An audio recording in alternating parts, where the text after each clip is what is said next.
It feels obvious, but Poirot said don't overlook the obvious. Oh, these people are dropping like flies. These drive me insane. Why is she doing? She's literally, this. What the hell's going on here? Where? Oh, look what the dog is dragged in. It's Hercule Poirot, but if he was Québécois. Hi guys, what's up? I will be trying to keep the mustache on for the whole video. I don't think I can do the accent for the whole video. Pas une bonne idée. We're gonna solve some crimes today. We're gonna solve some crime puffs. Okay, it's been a while guys. Welcome back to my trying to solve Agatha Christie videos. Normalement, I have an assistant. He is not there today. Detective Emma is on the case and I'm not gonna be beat. I'm not gonna be beat. Okay, it has been a long time since I did my first Agatha Christie solving video. If I can find it, it was literally 4 years ago. Today, we are gathered here to solve the ABC murders. It better be as easy as ABC. Okay, cool. So in this one, Poirot sets out on the trail of a serial killer. There is a serial killer on the loose, working his way through the alphabet, and the whole country is in a state of panic. Let me tell you just un petit peu about the book, and then we're gonna go ahead to the evidence chamber. First of all, we have the faithful Captain Arthur Hastings make his return from South America. It's 1935 at the start of the book. Poirot is getting old, but the first thing that is remarked upon is that his hair is turning the opposite of gray. It's actually going back to quite a vivacious, lively color. And I don't know. It's been a while since I've read a Christie. I'm thinking that maybe stuff that is remarked upon or like throwaway comments at the start of the book are going to come back around later. Anywho, so we have a lot of talk about Poirot's hair, and it turns out that he's taking this product called Revive It to bring back the natural tone of his hair. And Hastings jokes around with him saying like, "Dear me, I suppose next time," he's not Belgian. "Dear me, I suppose next time I come home I shall find you wearing false mustaches." Poirot winced. His mustaches had always been his sensitive point. He was inordinately proud of them. "No, no, indeed, mon ami. That day, I pray the good God is still far off. The false mustache, quelle horreur. Listen, not all of us can grow our own." "Well, they're very luxuriant still," I said. "N'est-ce pas? Never in the whole of London have I seen a pair of mustaches that equal mine." We're marking upon how people have some disguises. Is disguise going to be a big thing in this one? I don't know. Poirot is like, these days I pick and choose my own adventures, you know, he picks and chooses the crime that he wants to solve. And nowadays it is only the crime of crime. Has there been much cream about?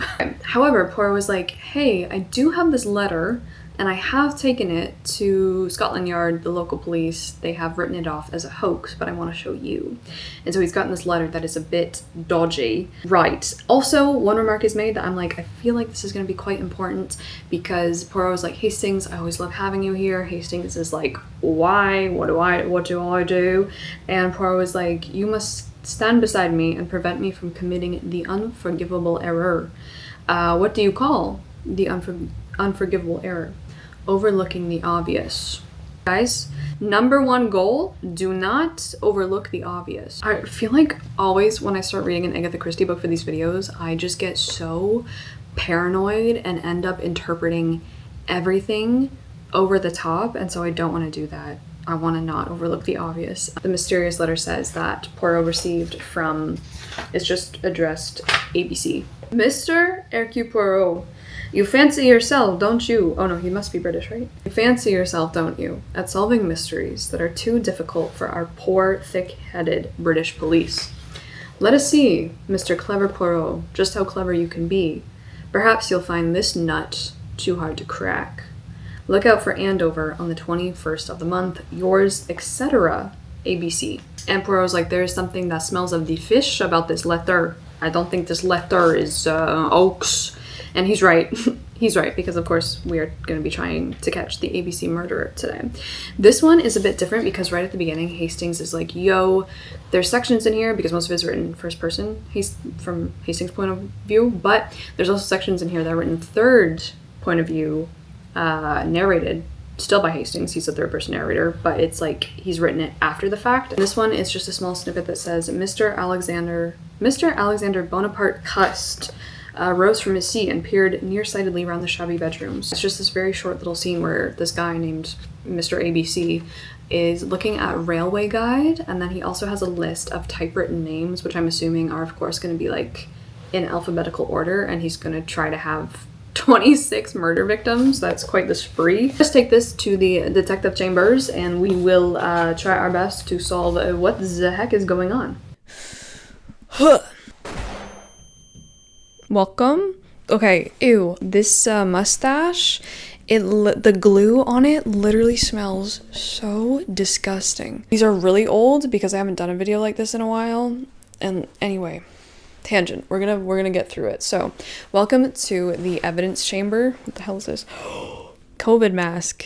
A COVID mask. That's literally the last time I've worn this. So the little gray cells might be a little rusty. We are here. If you can see this, you probably can't, but this says les victimes. Okay, the victims. Number 1, as you can probably guess, we are going in alphabetical order. So our first victim is going to start with A. I would like to solve this video before we get to like my name, before like I bite it. So let's try and solve this before the serial killer gets to E. Victim number 1 is Mrs. Asher. Do we think they're just picking random people, or do we think all the people they're going to pick are like connected? I don't know. This is really fun. Roe gets a call from the police on the 21st and they were like, might not have been a hoax. What do we find out about Mrs. Asher? I'm going to try to put a picture here for you so we can kind of get a little bit of visual, so you can see. Yeah, so she was a 60-year-old woman who was running like a cigarette and newsstand shop, quite small, and she was also really abused by her ex-husband, who would not leave her alone. He would literally just follow her around the country. They met during the war. He's German. They married. They divorced. He's super abusive. And so the police obviously jumped to the conclusion that because this guy has literally been stalking her, abusing her, and hounding her for money, it must have been Mrs. Asher's husband who killed her. How did she die? Mrs. Asher was bonked on the back of the head when she, I guess presumably, was facing away from her attacker. No one knows what she was bonked on the head with. Nothing was stolen from her store. Nothing was, robbed or anything. However, Poirot asked, was there anything left at the scene of the crime? And the police was like, yeah, there was like a railroad brochure. I guess this brochure is known commonly as the ABC brochure. Not only does Mrs. Asher's name start with A, the place where she is murdered, Andover, obviously also starts with A. That's pretty good. I just made a decaf coffee and nous allons lire un petit peu. Oh, I hate drinking with this thing on. She's bald. We got another one. Would you believe it or not, their name starts with B. Poirot does not get the second letter because of course there's another letter addressed to him until about almost a month after our first victim is murdered. So Alice Asher was murdered at Andover, and then on the very early morning hours, like literally between 12 to 1:30 a.m., we have Elizabeth Barnard murdered at Bexhill on the sea. So he's going for the B's, he's going for the alphabet, both in terms of their names and the location where they are murdered. So she was, God rest her soul. She was 23 years old. She was a waitress at a cafe. The cafe was actually called the Ginger Cat Cafe, which is so cute. And it's like a very popular resort, like summer resort town. The cafe is quite popular. She was strangled with a silk belt. I think it was her own belt, and she was found on the beach. And she also had the ABC Railway Guide found under her body, with the page again open to Bexhill. However, the similarities between the two, apart from just going alphabetically, we find out that Elizabeth also had, or Betty, like she's known as Betty, so even her first name is a B. Betty also had a really kind of violent, angry, jealous, unpredictable partner, boyfriend. Like they were talking about getting married, and so that is now something super common, and I think that is going to be quite significant for this case, is like both of our victims so far have or had partners, whether it was the husband or in this case a potential fiance, who without the implication that serial killer is on the loose murdering people, these men would have been 100% blamed for the murder. So that's really interesting, and I wonder what's going on here. I'm assuming this has to play into it, the fact that both of these people, both of these victims, both of these women had men in their lives who would have been blamed 100% for the crime because of the fact that they were violent, abusive, jealous, angry, whatever. So what is this killer trying to say? What are they trying to say? I love her writing. I miss her writing. We have such cool Very psychological stuff going on in here. So Poirot says that we are confronted here by an unknown personage. He is in the dark and seeks to remain in the dark, but in the very nature of things he cannot help throwing light upon himself. I see his figure dimly taking shape, a man who prints clearly and well, who buys good quality paper, who is at great needs to express his personality. I see him as a child, possibly ignored and passed over. I see him growing up with an inward sense of inferiority, warring with a sense of injustice. I see that inner urge to assert himself. Dealing with a killer in this book, I think, who obviously wants to be in the public eye, wants to make a splash, as they keep saying, and wants to have that like notoriety and fame forced upon him, and who also wants to obviously play like a game with Poirot because he just got another letter where he's like taunting Poirot, taunting the police. I'm guessing that this guy, although it could also be a woman obviously, is really searching for attention and to prize himself as this very like intelligent, superior being. I do wonder, because so far I do need to add them to the board. The goal is going to be to like get this whole entire wall full of clues. I am going to put some more people on here because so far we've been introduced to quite a number of people working in the police force. I kind of feel like that kind of personality, or maybe like a younger officer or something, is the kind of person who would want that attention, especially because we've been introduced to so far 2 new police officers or police workers when we go to Bexhill, and they're young officers. I just feel like maybe that's the kind of person who would want to assert themselves, and specifically because in the first letter the ABC murderer was like our thick-headed British police, and at first I was just thinking like, okay, this person, he or she is a British person, but now I'm thinking like maybe when you say "are," you really mean "are," as in you're a part of them, you're part of the police. I don't know. Okay, I feel like this is the most important statement that's been made so far. They're talking about, again,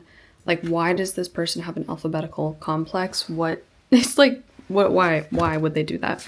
Poirot says if he kills merely to amuse himself, he would not advertise the fact, since otherwise he could kill with impunity. But no, he seeks to make the splash in the public eye to assert his personality.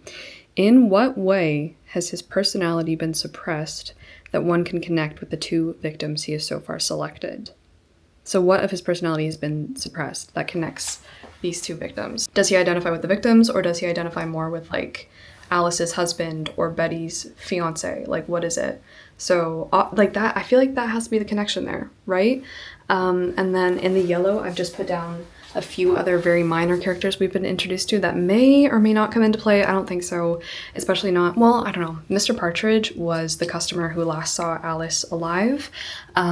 He made a purchase from her store at 5:30, and when they went to his house, he did have an ABC on his bookshelf along with multiple directories of names. Are the 2 police workers that are working on Bexhill's, the Bexhill crime, or Betty's murder.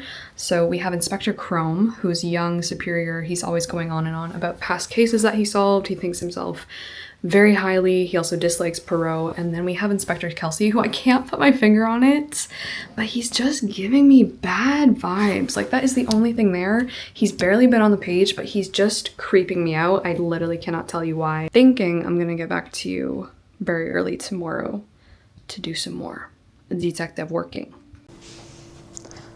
Poirot? Hey, oh my gosh, huge fan. I'm actually in the middle of solving one of your... Oh, hello. Do you see the butterfly? What?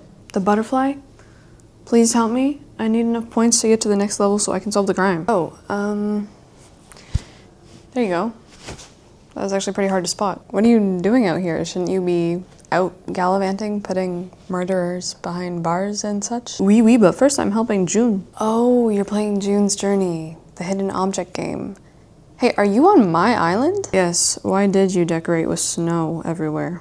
No, don't change anything. The decorating is my favorite part. I love my snow everywhere, and I love my little pond turned icy skating rink. I think it's so romantic and cute. Fine, but I did add in some little lovely shrubs with your extra points. I feel like it must be really cool playing a game set in the 1920s and seeing all the visuals when, like, you know, you were there. Actually, even better, seeing myself. June's Journey is having special Agatha Christie in-game events based on some of my best work, if I do say so myself, like Murder on the Orient Express, Death on the Nile, even The Murder of Roger Ackroyd. Yeah, that was one I never did figure out. I can't believe you're in the game. Hey, look, I'm actually currently working on one of yours if you want to help at all. Shh, no work time now. We must relax and decorate our little island. I will leave you to it. I will leave you to it. This helps me unwind after a long day of sleuthing. Oh, you can download June's Journey for free by clicking on the link in the description or by scanning the QR code on screen. It's available on iOS, Android, and PC. Aha! I think you found something. Manon, c'était un maringouin comme ça. What? Oh. Hello, bienvenue back. You just caught me at the station pour le café. Yeah, we are gonna get back to work though. We are gonna get back to work because that was my boss over there, and if I don't get the promotion on this one, if I don't solve this one, I'm not gonna get the promotion. Moustache? Non, enfin, c'était pas pour moi. It was not for me. So I just shaved it off last night, yeah. Welcome to day 2 of trying to solve the ABC murders. I have been thinking about this all night long. I think I dreamed about it. There's a few things that I want to get swirling in the air with you before we get back to the drawing board. I also hope you can hear the wonderful detective ambient rain that is falling today just for us. It's chucking it down out there. La pluie. Numéro 1. I think that, here's the thing. Because of the style of the ABC murders, I do think that our culprit, like the ABC murderer, is going to be someone who's on the page, right? Who we've already met. Because I was thinking like how boring it would ultimately be and how not exciting it was if like, because the murderer is supposedly outside the realm of our narrative, right? I'm thinking it's a he, like it's kind of been, I want to say 100% confirmed that the murderer is a he, but because the murderer has been on the outside, I just feel like it would be such a letdown if at the end of the book it's like, oh, that random guy is the ABC murderer, we got him. So I think ultimately the murderer is going to be someone we've already been introduced to, and I think that's why as well I'm hanging on to this like inspector suspect theory so hard. I do feel like when I'm reading an Agatha Christie book and when I'm trying to solve a Christie crime, I start picking apart like the narrative choices, people's names, the language of it all, and I start doing too much like frankly English major crap when I should be doing more like criminology, detective stuff, because I just pull apart like you're gonna see what I've done in there. I don't know if I'm onto something or if I'm just over analyzing the literature of it all, which is like how I try to go about solving these books is thinking how Agatha Christie would write something and what the actual text is telling me. However, I think in the past that has led me astray because I tend to overlook and overanalyze, and like Poirot says, don't overlook the obvious. Allô? Mon Dieu, okay. What? There's been another murder.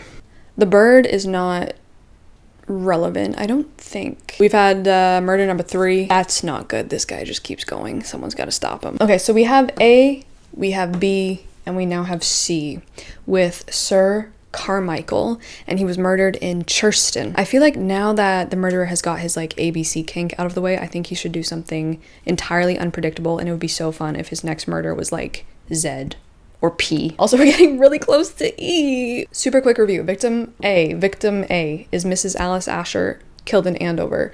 There were 2 main suspects that were interviewed, the 2 last people to see her alive.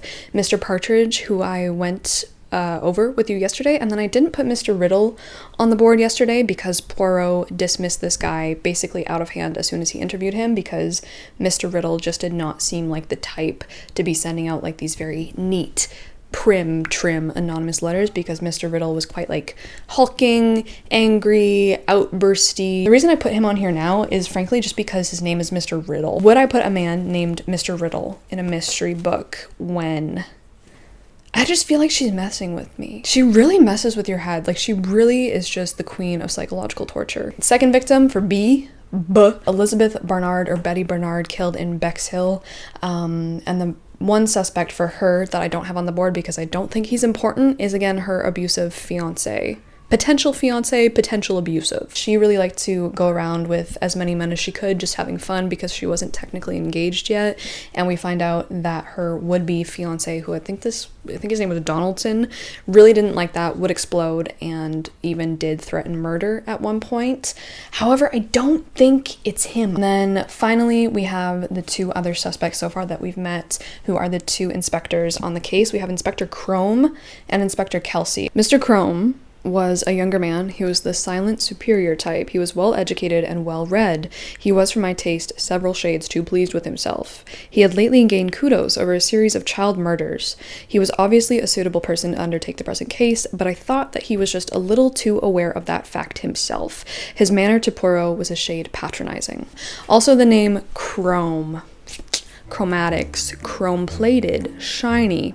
Shiny as in red herring in your face, well, like something is going on over here, or chrome as in like chrome-plated, meaning that the chrome in the shiny part and the exterior is covering up something on the outside, which would kind of go along with the symbolism at the beginning of the book where Poirot is dyeing his hair, and the whole book starts with like disguises and appearances, and especially them all like making fun of Hastings for going bald and then being like, hey, you can get a toupee to cover it up, you can get this, you can get that, and then this chrome guy comes on, and I just feel like the symbolism of the chromium of it all is that maybe underneath the shiny plating he's only plated, you know, and underneath he's a little murderer. I think the gray cells are doing too much there. We gotta settle down. Okay, anyway, let's get back to the murder on hand. Our third guy, Sir Carmichael, he was an elderly man. This one took place on August 30th. So far we have June 21st, I think, July 25th, and August 30th. So we're like going one per month. Cool. So this guy had his head bashed in while he was out for his regular evening stroll around his property. This guy's like uber rich. He is like a retired collection of Chinese porcelain. That's his thing. However, with the letter with this one, ABC, our dude ABC made a mistake because it was supposed to be delivered, like the letter to Poirot antagonizing him. You are so cuddly today. He made a mistake because the letter to Poirot to antagonize him accidentally got sent to the wrong house because Poirot was staying at an address called White something. I think it was White Manor, perchance. This guy addressed the letter to White Horse, which is incorrect, and so the letter actually got delayed and didn't get sent to them until the morning of the murder on the 30th. Chrome, who is there on the scene at the time, is like, oh, that guy was probably writing that letter while he had a bottle of White Horse whiskey in front of him, and so he accidentally wrote down what he was looking at instead of what he meant to say. First, go over everything we know about ABC, now with the idea that it's probably someone we've already been introduced to, aka one of these four people, potentially. ABC, or Mr. Alexander Bonaparte Cust, if that's your real name. I'm going to assume that the little like narratives that we have when Hastings was like, yo, I've inserted third person narrative of characters in here, I'm gonna assume when it flips to Mr. Alexander Cust, third person perspective, like that's our ABC guy, because he literally has the railway guide, which again was found on all three of them now, and he has a list of typewritten names of like his victims, I'm assuming. I don't think it's wrong to assume that. I just wish I didn't think twice about everything in these videos. He's nearsighted. Who on the list is nearsighted or has glasses? One of these people we know for sure does, and it is Mr. Partridge. We also know that Mr. ABC is tall. However, he doesn't appear tall because he stoops over and hunches, so no one really knows his true height. Okay, we know that Mr. ABC smokes. We know that Mr. ABC uses good paper and has neat handwriting and printing. So far, I don't think we know if any of these four people smoke, and Mr. Partridge is very neat and tidy though. He totally seems like the kind of guy who would have good quality paper, like that's something that's important to him. Mr. ABC's main goal, according to Poirot and company and the rest of the police force, is that he just wants publicity because he's a figure who has probably been overlooked, overshadowed. From his third mistake on the letter, we know that ABC drinks whiskey, presumably. Finally, from the last passage I read, the last third person passage I read, which is only the second one we've gotten in the whole book, it was really unsettling. I'm gonna read it to you.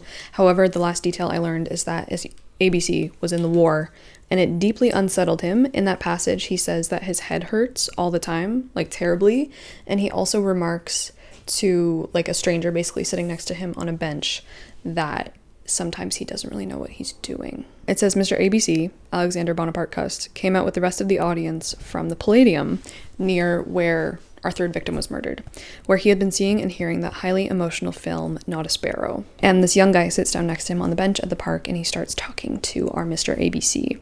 Nasty business. Mr. Cust jumped. His hands were trembling so that he could hardly hold the paper. You never know with lunatics, said the young man. They don't always look barmy, you know. Often they seem just the same as you or me. I suppose they do, said Mr. Cust. Sometimes it's the war, what unhinged them, never been right since. I don't hold with wars, said the young man. I don't hold with plague and sleeping sickness and famine and cancer, but they happen all the same. That's what our guy says. So there's something of the inevitable here, something about the inevitable that he seems okay with. There seems to be admitting a certain loss of control. And we'll circle, actually, let me tell you that now before I completely forget this thought. But in these crimes, there did seem to have been, without ABC's letter and inserting himself into the crime, there did seem to have been a certain inevitability about them, because each of these women of the first two crimes were with men who openly threatened murder, time and time again, to the point where one day, inevitably, it was probably going to happen. And then our third guy, which I didn't tell you yet, but Mr. Carmichael, Poirot asks his brother, who's at the scene of the crime, like, hey, if you just found Sir Carmichael out in the woods after his evening stroll, shot on the ground with a revolver, what would you think? And his brother says, I would think that he had shot himself, because Sir Carmichael had a dying wife. He was really, really upset by this fact, and when she went, he was probably going to shoot himself as well. Our guy, Mr. ABC, just starts laughing and doesn't stop laughing. But then the kid is like, I'm so sorry, I expect you were in the war. I was, said Mr. Cust. It unsettled me. My head's never been right since. It aches, you know. Sometimes I hardly know what I'm doing. What the hell's going on here? I'm supposed to tell you. Do you want to tell me? You got any ideas? Do you want another cup of joe? I did write up another little card to go on the wall, and this is going to be the logic or the idea of the criminal. Poirot keeps saying, like, if I only saw the idea, it would all be clear. If I only knew the idea, the picture, the philosophy that this man is working upon, then I would be able to see who this guy is. I'm going to write down what I think it is. The logic or the idea of ABC so far, obviously the first thought was about the women who had abusive partners. However, now that we have 3 murder victims, we understand more of what is tying the 3 of them together, and that being that each person who was murdered, un, deux, trois, they all had an obvious culprit. If ABC hadn't stepped in, Alice's husband would have been blamed, Betty's would-be fiance would have been blamed, and Sir Carmichael himself would have been blamed for his own murder. Each had someone who would have gone to jail if it weren't for ABC. Why is he saving these people? Again, is the logic inevitability? Like, inevitably these crimes would have been committed. So does the criminal think that he's actually, in a way, saving the would-be perpetrators? Is he taking the crime out of their hands and putting it upon himself? Okay, literally, the suit is so itchy. The suit is so itchy. It's like, it's so itchy. Every time ABC brings off a crime, his self-confidence increases about 100%. Every time he feels, I'm clever, they can't catch me, he becomes so overweeningly confident that he also becomes careless. He exaggerates his own cleverness and everyone else's stupidity. Very soon, he'd be hardly bothering to take any precautions at all. It's the fact that they just keep going on and on about how the criminal's main want to do this is the fact that he wants fame, is the fact that he's someone overlooked, overshadowed. He wants to prove his own superiority, and I feel like it's too much, because we keep hearing about how Inspector Crome wants to do the same, is the exact same kind of person as the murderer, like personality-wise, in terms of wanting to assume their own superiority over others, wanting to be noticed. Crome keeps bragging about cases he's done in the past, but I just don't know.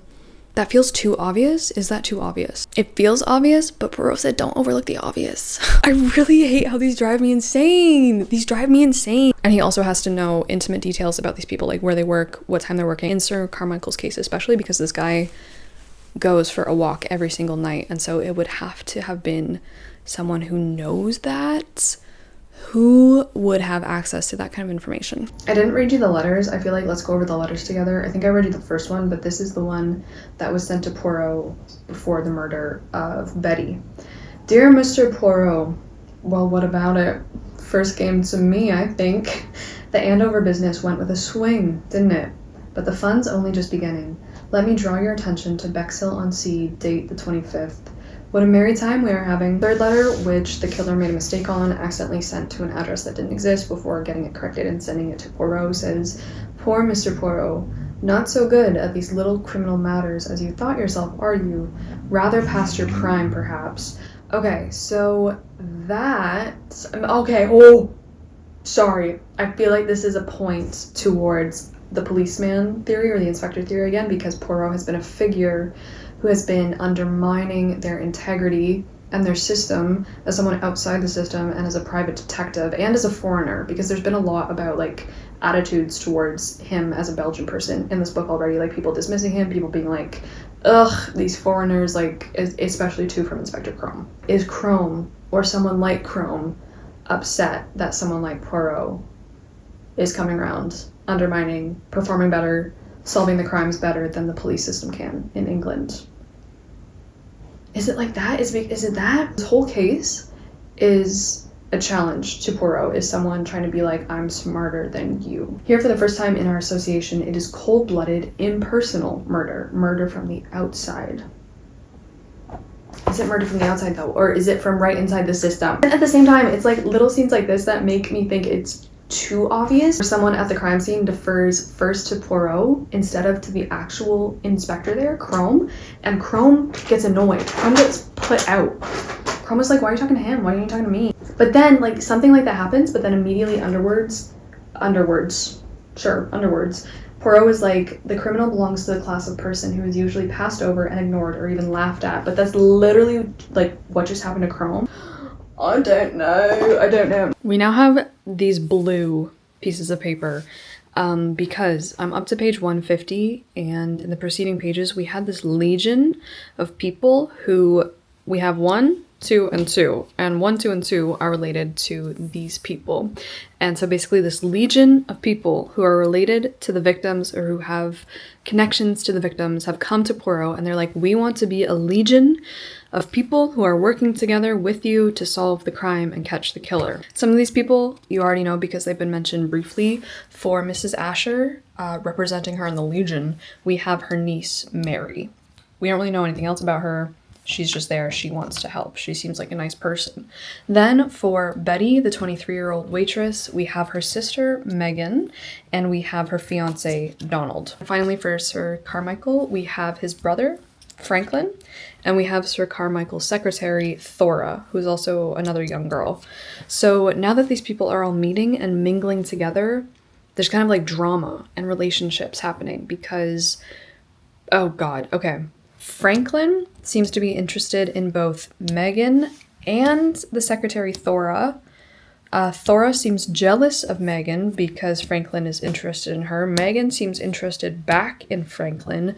Donald just seems uneasy all the time, very affected, it seems, by Betty's death. Thank you for swapping suits with me. Mine got way too itchy. The important thing here is that we learn about Thora, who is the secretary. She's Swedish. Everyone's falling in love with her. Hastings, our narrator, is falling in love with her.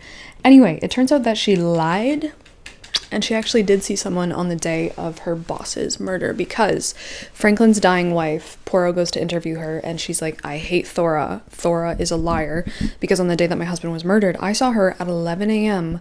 talking to a stranger on the porch. Can't really say much about the stranger. She just says that he was shabby looking, ordinary kind of person. Yeah, so very much matching the description of our ABC guy, because he's ordinary, he's overlooked.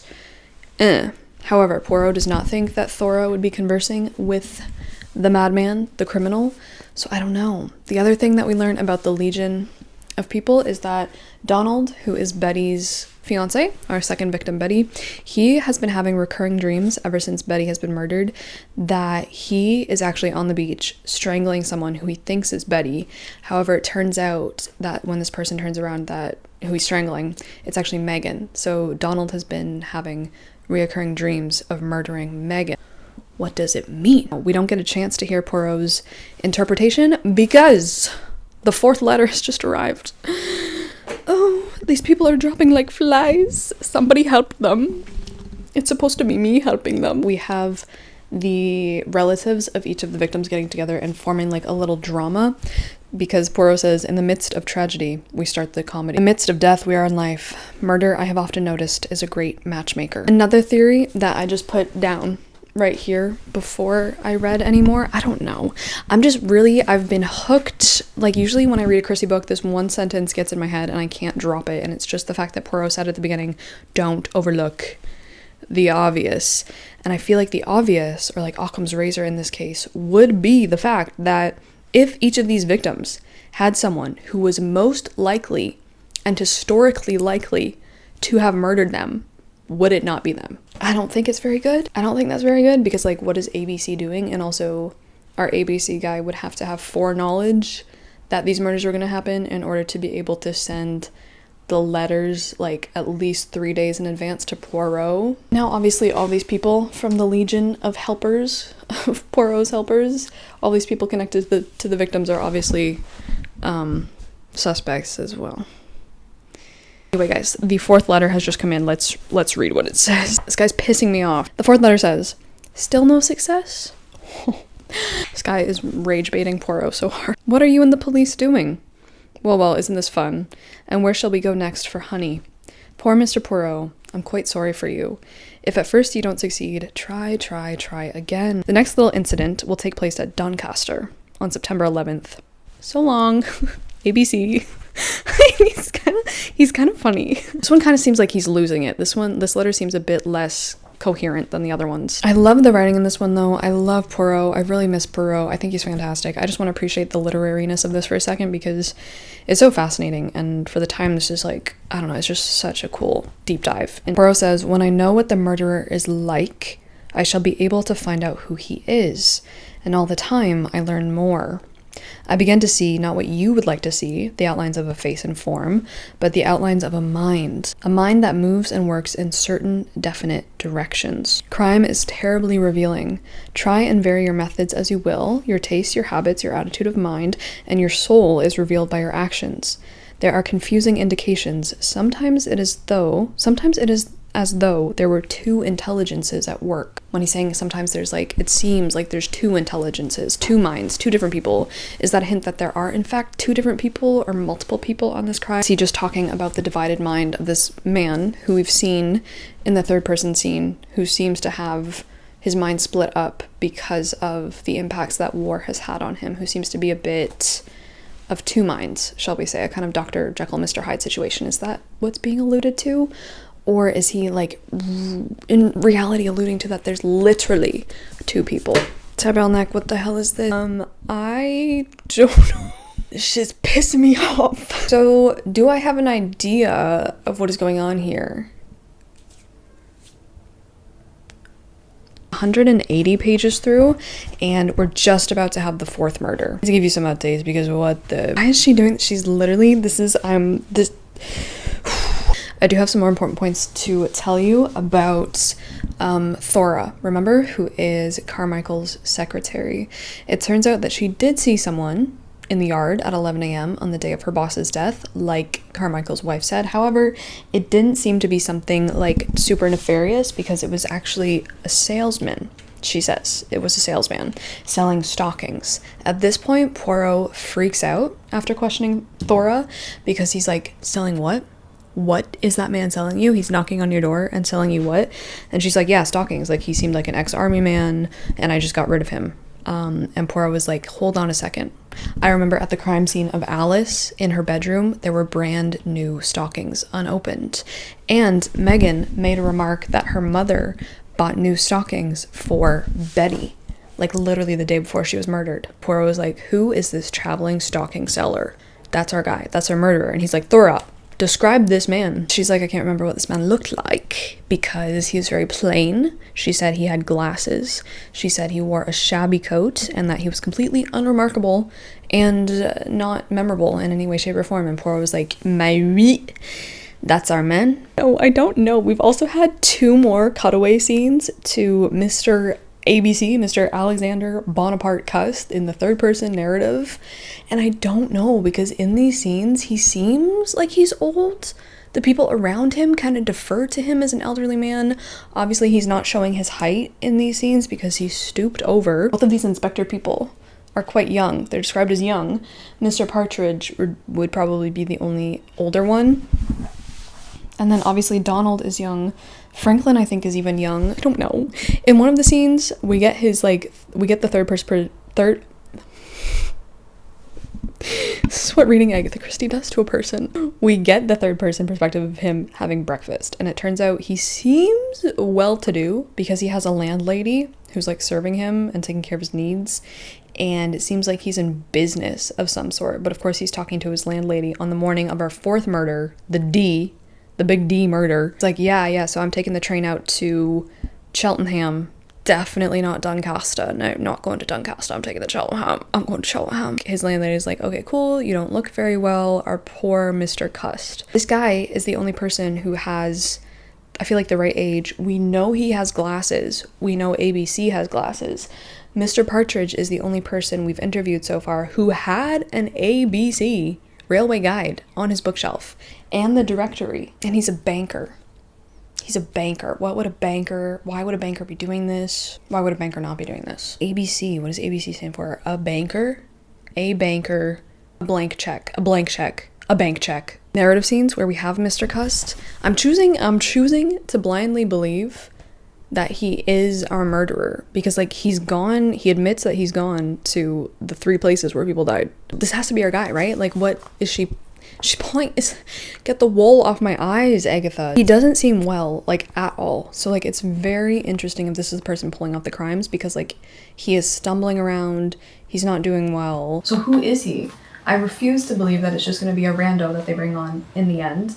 I refuse to believe that Mr. Cust does not have an alias or isn't someone else we've already encountered in the narrative. It must be one of them. It must be one of the men, no? It must be Mr. Partridge, Mr. Riddle, Inspector Crone, Inspector Kelsey, Franklin, or Donald.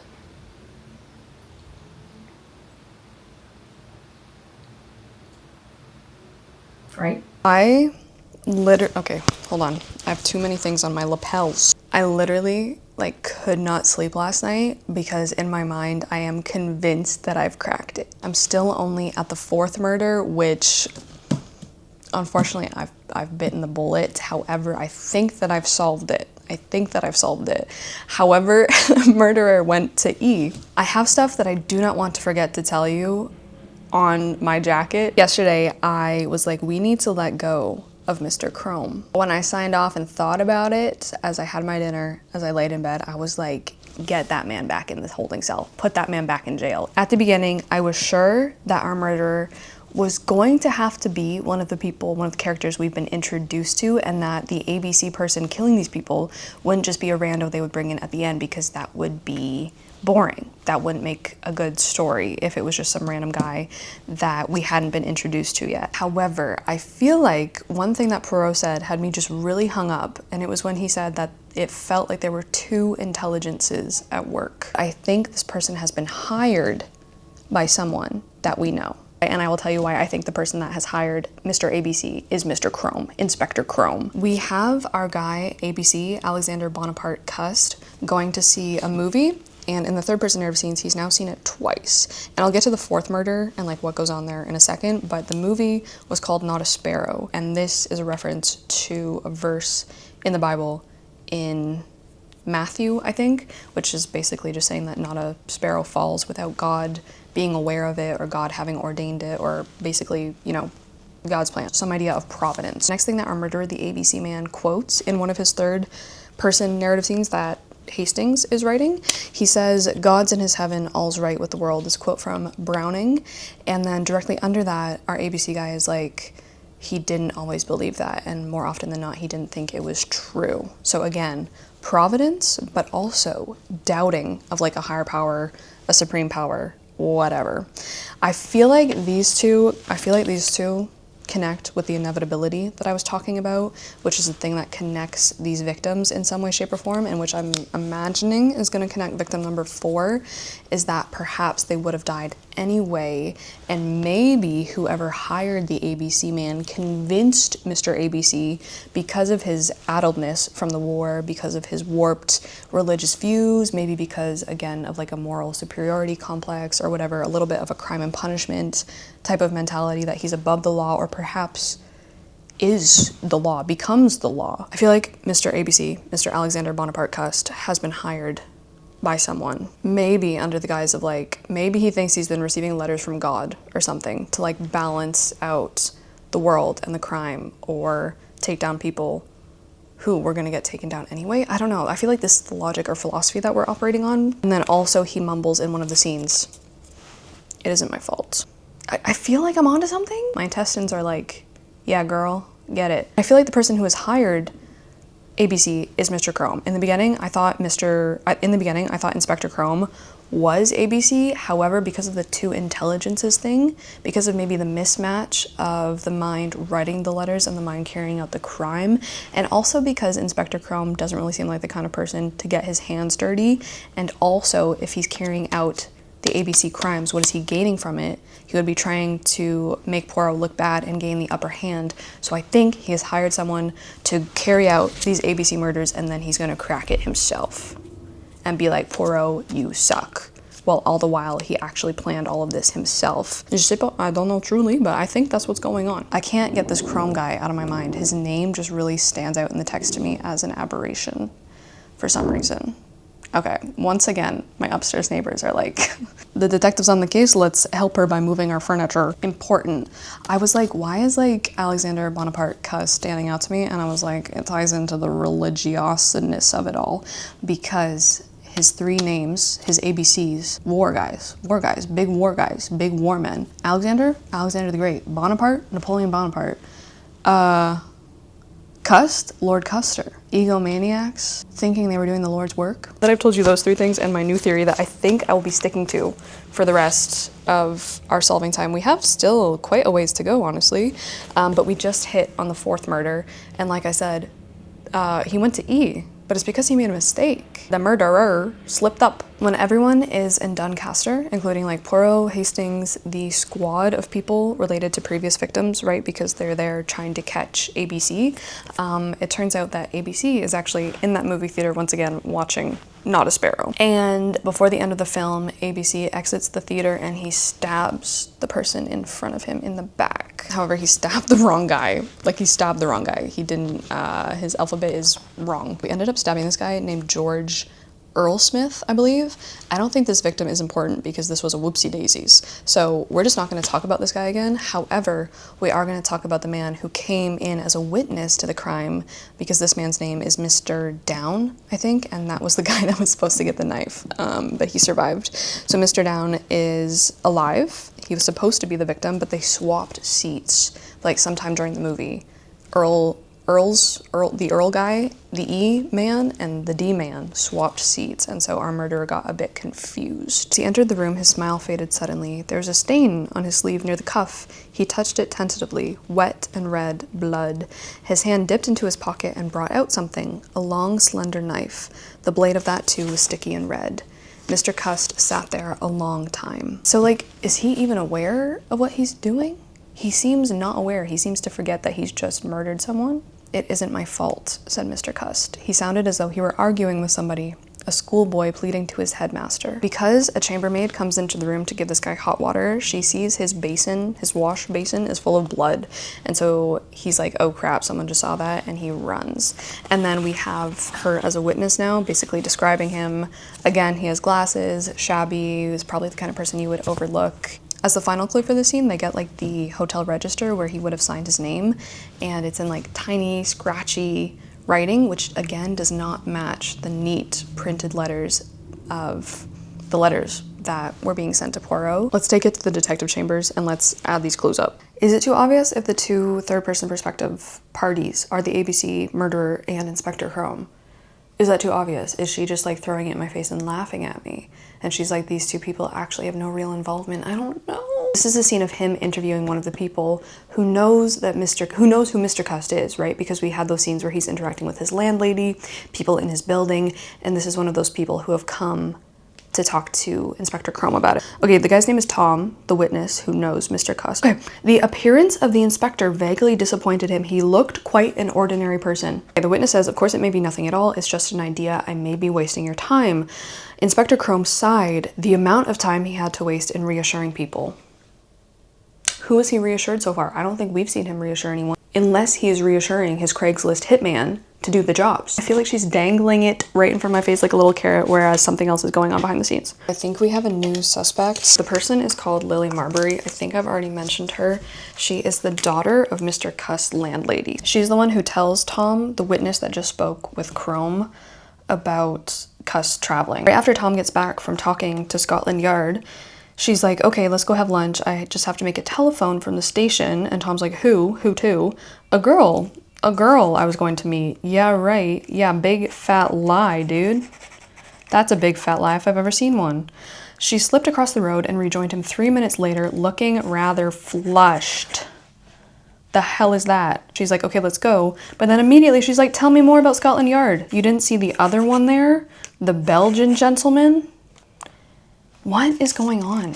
I thought that Inspector Chrome was gonna act really sus and tell Tom, like, no, don't worry about it, your evidence isn't good. But instead, he's like, yeah, let's go interview Mr. Cuss right now. It gets worse because right here, after Lily just made a phone call, Mr. Cuss put the receiver back very gently on the hook. Who are you talking to? Are you talking to Lily? And Mrs. Marbury, Lily's mother, is like, yo, who are you talking to?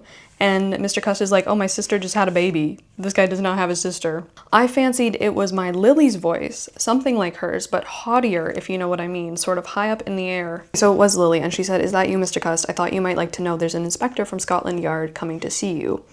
Thank you, very kind of you. Why had she telephoned him? Could she possibly have guessed, or did she just want to make sure he would stay in for the inspector's visit? But how did she know the inspector was coming? And her voice, she disguised her voice from her mother. It looked as though she knew. But surely if she knew, she wouldn't. She might, though. Women were very queer. Huh? Obviously, Mr. Cuss books it. However, he seems very feeble and weak at this point. Maybe he's dying. Last chapter is just Chrome telling Poirot that, like, hey, yep, I went to Cuss' house. He had the ABC guides in his room. He had the silk stockings in his room, and he also had the good notepaper in his room. So was it him writing the letters, not Chrome writing the letters? Did Chrome supply him with that good paper? Did he plant that evidence there? The other thing is that Chrome finds the knife in the apartment where Cuss is staying, and so they have everything to convict him. They just now need to find him. Chrome says we'd have had him before now if he wasn't so ordinary looking. It's also remarked time and time again how ordinary looking Chrome is. However, I really don't think they're the same person. Mr. Cuss is just wandering around. He's back in Andover for some reason. He's outside the scene of the first crime. He looked up, lights in front of him, police station. That's funny, he said. Then he stepped inside, he swayed and fell forward. Questions. Okay, so Hercule Poirot is gonna ask some questions. I have questions of my own. Number one, there's totally gonna be something with this blue circle of all of the people who are connected to the victims in green. There's gonna be some drama there. Do they each have motives for killing their respective relatives? Maybe. Mary, I think, wouldn't have gotten that much money from killing her Aunt Alice. Megan and Donald, Betty's sister and fiance, I don't know what they gained from it unless they were involved in a romantic relationship, but why would you need to kill Betty when, like, Betty was going around being with a bunch of different people anyway?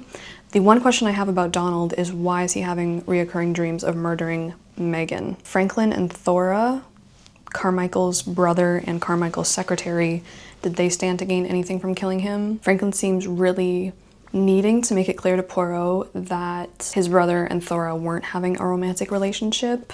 We also know that Carmichael's dying wife loathed Thora, fired her after Carmichael died, doesn't trust her. We also know that Thora did talk to Mr. Cuss. She's the only one who openly admits to, like, of the relatives talking to Mr. Cuss on the day of her boss's murder. I don't know. I'm still gonna arrest Chrome. Don't overlook the obvious. Don't overlook the obvious. Don't overlook the obvious. Is there any possibility that Cuss did not commit these murders?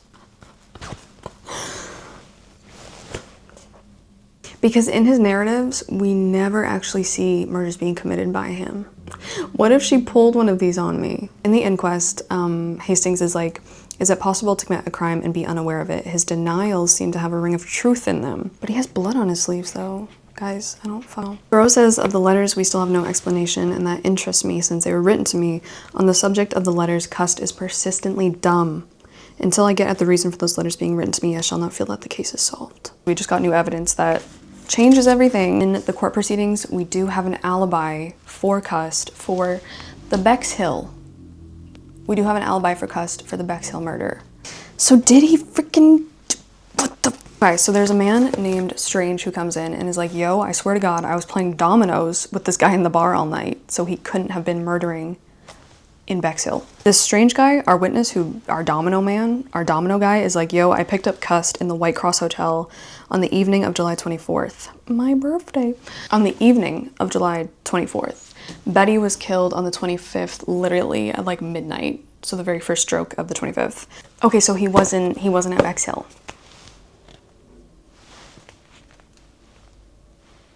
If we take it as fact that our guy wasn't at Bexhill murdering Betty, who is murdering Betty? Megan. Why would her sister murder her? Why? I'm losing it. Sorry, I've gone cuckoo. Bro has just told us that he sees the reason for it being Mrs. Asher specifically. It makes everything as clear as crystal. She's stuck in the mud, bud. I don't know. He said he has neglected the obvious. Okay, well, where... I'm gonna make a coffee and think about this a little bit more. Why did I lose so much sleep over a theory that is probably not gonna end up to be true? I don't know. Calice. I think now Poirot is sitting down at the chapter I am to talk to Mr. Alexander Bonaparte Cust, and I'm not gonna read anymore, but we have to talk because we have so much new information. Obviously, the first thing was that we learned that he could not, according to the alibi that we have for him, ABC could not have committed Betty Barnard's murder. So who the hell did that? And Poirot was just like, oh my gosh, I have overlooked the obvious. Thank you. I'm gonna go back and I'm now knowing why it was these exact people who were murdered. One of the first theories I have here that I think we talked about is that these people did actually commit the crime, right? Like the most obvious suspects were actually the people who committed crime. Even if they did, even if ABC did commit these, he would have had to have had intimate knowledge about at least two of them, right? No, at least one of them. Like, how would he have known? How would he have known? Who would have known that this guy who lives in a very private, huge, rich estate goes for a walk around his estate every single night? How would he have known that? How would he have gotten that information? So first thing we need to figure out is who killed Betty. I have it down as Megan, her sister. I have it down as Megan because there was two questions that Poirot keeps asking at the beginning of the novel about the victims, Alice, and about Betty. Was she pretty? He keeps asking that. And Chrome is like, why the hell are you asking that? What a weird question. And Poirot's like, no, it's not weird at all. Often it decides a girl's whole destiny. We know that Megan is plain. We know that her sister Betty is super beautiful, has literally a bajillion men friends or whatever, and she's set to marry Dawn. I think Megan likes Dawn, because I reread the section where we meet her for the first time, and when she first brings Dawn into the room to introduce him, Donald, to Poirot, she's holding his hand, and she talks about him in an intimate way. She seems to know deeply what is going on in his mind, even though on the surface he appears calm. I don't know. So would she have killed her sister for that? Like, do you have to kill your sister for that? Now that we know that he didn't commit one of them, I'm like, is someone jumping on the bandwagon of the ABC murders? Because all along we thought like, oh, ABC is so magnanimous. He is himself proclaiming that he's taking the fall for these people who would have taken the fall 100% if ABC didn't exist. However, what if it's the opposite way around? What if it's these people jumping on the bandwagon of the ABC murders and them blaming ABC when it was really themselves? So it looks, I don't know. More importantly, and really sadly, we've learned more about Alexander Bonaparte Cust. We learned that he has epilepsy from the war, probably along with a whole host of other issues, because he's really not well physically or mentally. And there's a really saddening scene where Poirot is hearing children sing this nursery rhyme about a fox and catch a fox and put him in a box and never let him go. And then he goes on and on about how awful fox hunting is in England. And he's not really saying it, but like the metaphor is clear that Alexander Cust is the fox and people have been pursuing him, hunting him, putting him in a box to be shut away in a box forever. No, it's not good.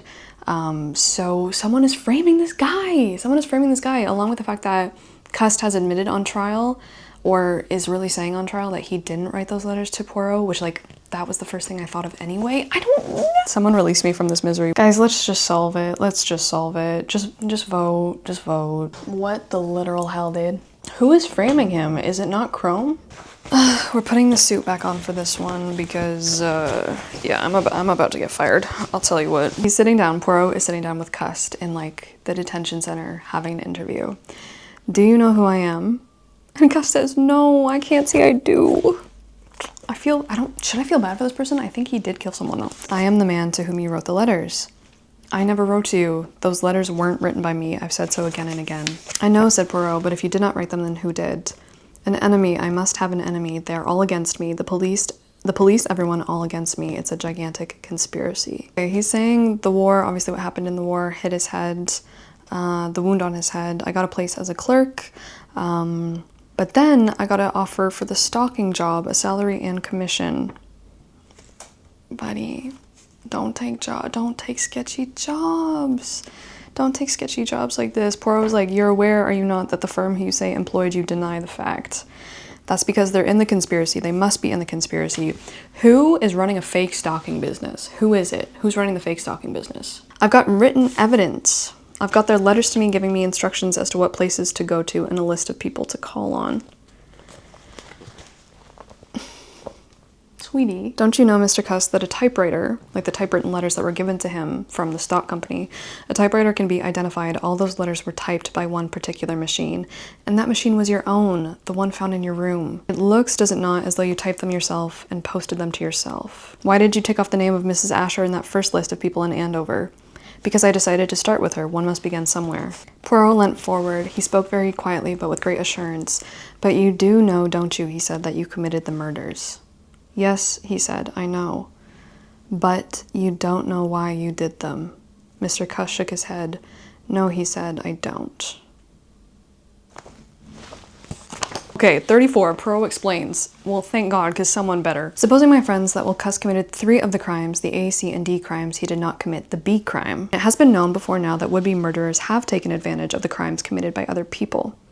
Not all the crimes of Jack the Ripper were committed by Jack the Ripper, for instance. But then I came upon a definite difficulty. That's what I'm saying, because when Betty's murder had taken place, there's no news of it yet in the paper of the ABC. Like, the public doesn't have any news that crazy alphabetical guy is on the loose killing people.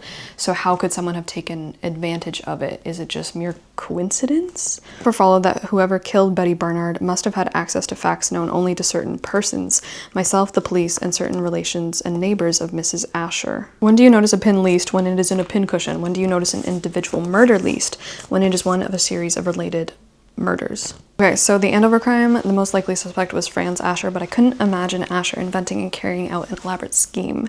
The Bexhill crime, Donald Fraser was a possibility, but jealousy does not tend to premeditation. We come to the Tristan crime next, and at once we are on infinitely more promising ground. Sir Carmichael Clark was an immensely wealthy man who inherits his money. His wife, who is dying, has a life interest in it, and it then goes to his brother Franklin.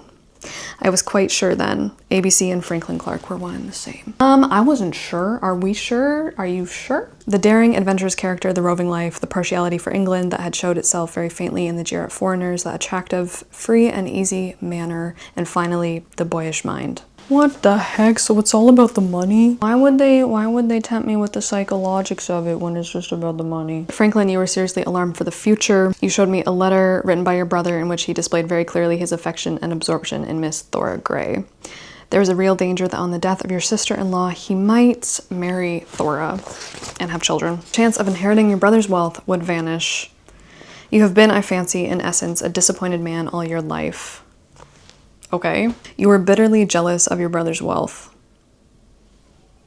Oh. You encountered Mr. Cust in a bar or something?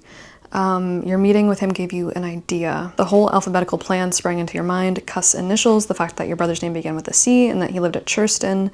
You even went so far as to hint to Cust at his possible end on the scaffold. You yourself sent a number of ABCs looking like a similar parcel to him. You wrote to him a typed letter purporting to be from the same firm, offering him a good salary and commission.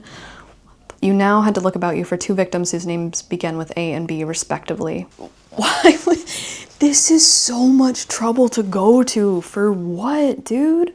On the appointed day, you went to Andover and killed Mrs. Asher.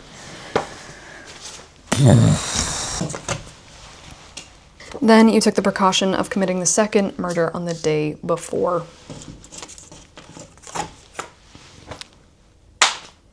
I mean, it makes sense because he's the only one who knows that his brother takes that nightly walk. God damn it. I should have zeroed in on that a little bit more. Mr. Cuss went to the cinema in Doncaster. You sat a few seats away from him. When he got up to go, you did the same. You pretended to stumble, leaned over and stabbed a dozing man in the row in front. Then you collided with Mr. Cuss in the darkened doorway and slipped the knife into his pocket. Crazy. That's crazy. That's so sad. That actually breaks my heart. This guy is like, why is there murders going on at the same place that I am? How come when my stocking firm tells me to go to this town and sell my stockings, and I'm really excited about selling my stockings, how come someone dies? Stop, that actually breaks my heart. He didn't kill anyone. He didn't kill one damn person. He's just like, that's really weird that my stocking place is like weirdly predicting where the next murder is gonna be. Why am I in town? Imagine his feelings when on the return to the inn he discovers that there's blood on his coat and a knife in his pocket. He's quite sure of the truth. He himself is a homicidal lunatic. That's rude. That is literally so rude. Why would you do that to this poor man? I'm so upset. I'm so upset I didn't catch the right person. Wasn't Chrome at all. Okay, and well, at least I was right about Megan and Donald because now they're gonna have a happy ending together. Oh my god, don't be afraid to forget Betty. She was not so well worth remembering. Why is she catching strays when she's just been strangled to death? Oh my gosh. In Mademoiselle Megan, you have 1 in 100, a magnificent heart. Anyone get this one? I never suspected Franklin because I was caught up on the, they're still going, how much furniture they got. I was hung up the whole time on the psychological stuff with like, you know, the ordinary person, the person who's inferior, passed over, not looked at, wants to make a splash, when in reality, that was not what was going on at all. It was just this guy worried about his money. Well, like, I guess Poirot was like, you were passed off, but like, we never really saw that in the book, to be fair. Like, yeah, he's the second brother, but like, I thought he was having a hoot with his job. In this case, it was the person I literally least suspected. Close, but non, c'est pas du tout notre temps, non, cigarette. Okay. Alright, well, I'm gonna take this down in shame now. Thank you guys for coming along on this super duper unsuccessful solving mystery. The killer would have got away with it too. If it weren't for that meddling Poirot, I think it's just best I content myself with hidden object finding games. So once again, the link for June's Journey is in the description. I'm gonna go sulk about this for probably the next 3 hours, but I'll see you in the next one. Thank you guys so much for watching. Ciao. Bonsoir.